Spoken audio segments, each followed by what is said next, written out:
या देवी सर्वभूतेषु शिक्षारूपेण संस्थिता नमस्तस्यै नमस्तस्यै नमस्तस्यै नमो नमः। आप सभी को बसंत पंचमी और सरस्वती पूजन की हार्दिक शुभकामनाएं। माँ सरस्वती की कृपा आप सब पर बनी रहे। माघ माह के शुक्ल पक्ष की पंचमी को बसंत पंचमी कहते हैं और इस दिन माँ सरस्वती जो कि ज्ञान और विद्या की देवी हैं, उनकी पूजा की जाती है। माँ सरस्वती की पूजा के दिन पीले रंग के वस्त्र पहने जाते हैं। माँ सरस्वती को पीले फल, पीले पुष्प और पीला भोजन अर्पित करके उनकी पूजा की जाती है।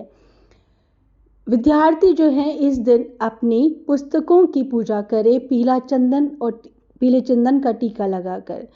जो लोग संगीत की दुनिया में काम करते हैं उन्हें इस दिन अब संगीत के यंत्र जैसे कि हारमोनियम, तबला, ढोलक, बांसुरी, इन सब की पूजा करनी चाहिए। पूजा करने के लिए आप इन सभी पर पीले पुष्प और पीले चंदन का टीका लगाकर धूप दीप देकर पूजा कर सकते हैं।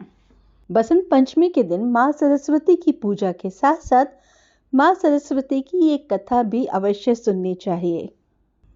सृष्टि के प्रारंभिक काल में भगवान विष्णु की आज्ञा से ब्रह्मा जी ने मनुष्य योनि की रचना की। एक बार ब्रह्मा जी संसार के भ्रमण पर निकले हुए थे। इस दौरान उन्होंने जब संपूर्ण ब्रह्मांड का विचरण किया तो उन्हें सब कुछ मूक नजर आया। इसका मतलब है कि उस समय हर तरफ खामोशी छाई हुई थी। इस विचित्र दृश्य को देखने के बाद उन्हें एहसास हुआ कि संसार की रचना करने में शायद कोई कमी रह गई है। इसके बाद ब्रह्मा जी एक स्थान पर रुके और अपने कमंडल से थोड़ा जल निकालकर उस जगह पर छिड़क दिया। ऐसा करते ही वहां पर एक देवी प्रकट हुई जिनके चेहरे पर तेज और हाथों में वीणा थी। कहते हैं कि यह देवी सरस्वती थी। उन्होंने प्रकट होते ही ब्रह्मा जी को प्रणाम किया। शास्त्र के अनुसार वह बसंत पंचमी का ही दिन था जब माँ सरस्वती का अवतरण हुआ। इसलिए हर साल देवी के जन्म के दिवस को बसंत पंचमी के रूप में मनाया जाता है। माँ सरस्वती के प्राकट्य होने के बाद ब्रह्मा जी ने देवी से कहा कि इस संसार में सभी लोग बिल्कुल शांत हैं। ये लोग सिर्फ चल रहे हैं, आपस में इनसे कोई बातचीत नहीं है। ब्रह्मा जी की ऐसी वाणी को सुनकर देवी सरस्वती ने उनसे पूछा, हे प्रभु, मेरे लिए क्या है, आज्ञा दीजिए। इस पर ब्रह्मा जी ने देवी सरस्वती को जवाब देते हुए कहा कि हे देवी, आपको अपनी वीणा की मदद से इन लोगों को ध्वनि प्रदान करनी है ताकि ये लोग आपस में संवाद कर सके और एक दूसरे की परेशानियों का हल कर सके।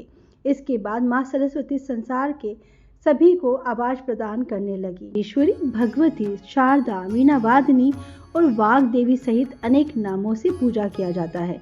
संगीत की उत्पत्ति के कारण यह संगीत की देवी भी है। वसंत पंचमी के दिन को माता सरस्वती के जन्म उत्सव के रूप में मनाते हैं। अगर आपको यह वीडियो पसंद आई है तो आप इसे लाइक और शेयर अवश्य कीजिएगा। चैनल पर नए हैं तो इस चैनल को सब्सक्राइब कीजिएगा।